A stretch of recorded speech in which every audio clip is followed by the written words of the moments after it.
안녕하세요. 홈앤런TV입니다. 이번 시간은 서초구 지역의 경매 물건으로 설명드리겠습니다. 물건지는 서초동에 위치한 롯데캐슬 클래식 전용 120제곱미터 물건입니다. 공급 면적은 42평형, 전용 면적은 36평형이라고 보시면 될 거예요.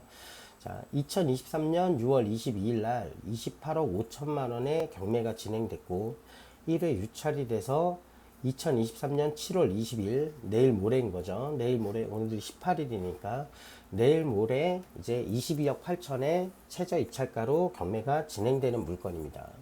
네이버 부동산에서 한번 확인해 볼게요. 자, 롯데캐슬 클래식이고 전용 면적, 공급 면적 142제곱미터, 전용 면적 120제곱미터 동일한 매물입니다. 매매 하한가는 28억 5천이고 매물이 꽤 있어요. 28억 5천에. 그리고 이제 국토부 실거래가를 한번 확인해 보시죠. 국토부 실거래가 롯데캐슬 클래식 2023년 120제곱미터 기준으로는 2023년 1월이 마지막 거래예요. 그 이후 거래가 단 한 건도 없는 거예요. 그러면 자, 여기 보시면 감정가는 28억 5천, 실거래가는 26억에 거래가 됐고 후속 거래는 없고요. 네이버 부동산에는 28억 5천의 매물이 많이 나와 있는 상황인 거예요.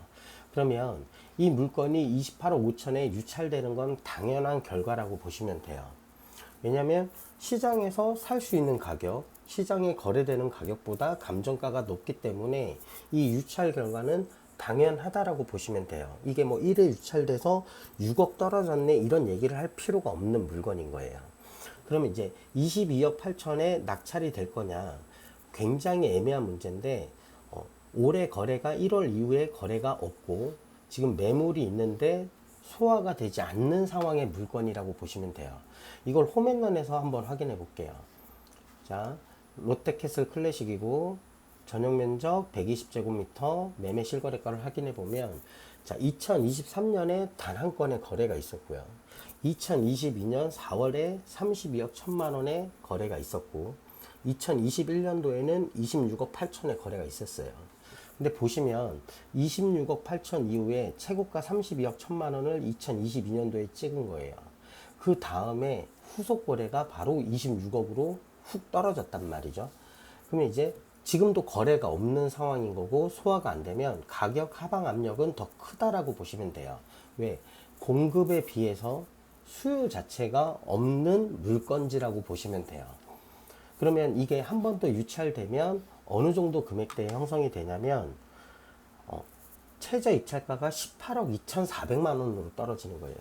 그러니까 강남 초역세권 아파트가 아파트 42평형이 20억 밑으로 최저 입찰이 진행된다라고 보시면 돼요. 물론 이틀 후에 얼마에 낙찰되는지는 두고 보고 판단해도 될 문제인 거예요. 이틀이면 결과가 나오니까.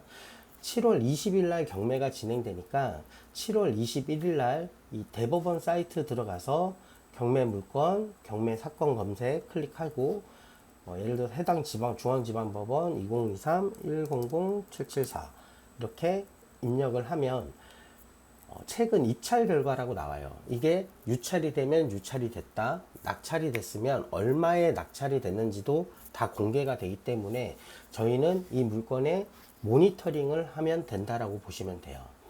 그러면 자, 최저 입찰가가 만약에 한 번 더 유찰되면 18억 2,400.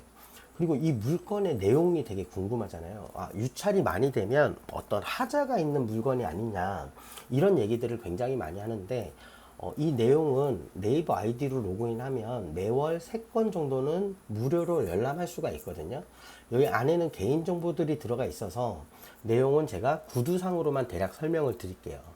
이 물건은 소유주가 2017년에 16억 5천만 원에 매수를 해서 거주하고 있는 상태의 물건인 거고요.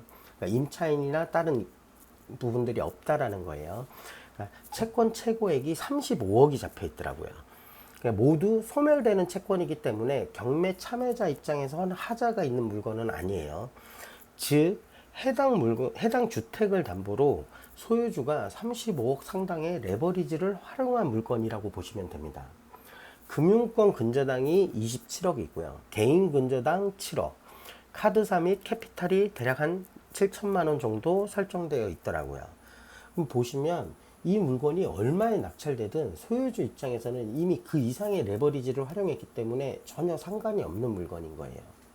오히려 이 소유주 입장에서는 이게 뭐 22억에 낙찰됐다라고 가정을 해볼게요. 22억 8천에 낙찰됐다라고 가정을 하면 오히려 소유주는 양도소득세도 내야 되는 상황인 거예요.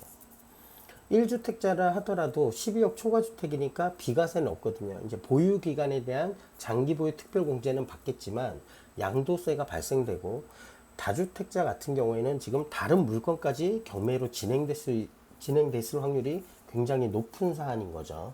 예를 들자면.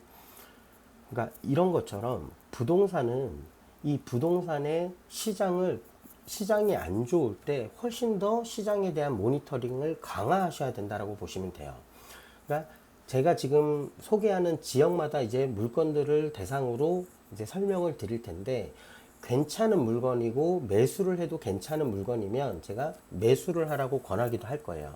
근데 다만 이 물건은 매수를 권하는 물건이 아니라 시장의 모니터링이 필요한 물건이라고 보시면 될 거예요.